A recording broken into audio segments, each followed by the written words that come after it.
how to fix your Claude application not working. So the first thing is to make sure that you have a good internet connection. Having an unstable network connection might lead to these kind of issues. So after that, here, make sure that your Claude is up to date. Go to App Store and in here, search for Claude. Just like this is the application, tap on it. And if there are any kind of update requirement, there will be the option of update instead of open. Simply tap on update and within few minutes, your Claude AI will successfully be up to date.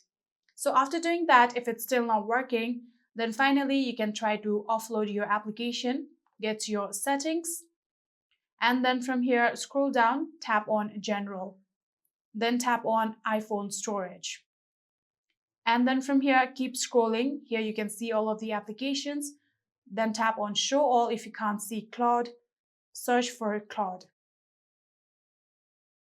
Here you can see Claude right here. Tap on it and then tap on offload app. Tap on offload app one more time.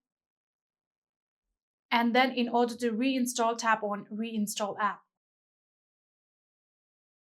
So after doing that, within few minutes, just like this, Claude has successfully been reinstalled on your phone. And after all these process, I'm pretty sure that your Claude AI will be fixed. And that is it. I hope this video was helpful to you guys. If it was, please do not forget to hit that subscribe button and like our video. Thank you so much for watching. See you in the next.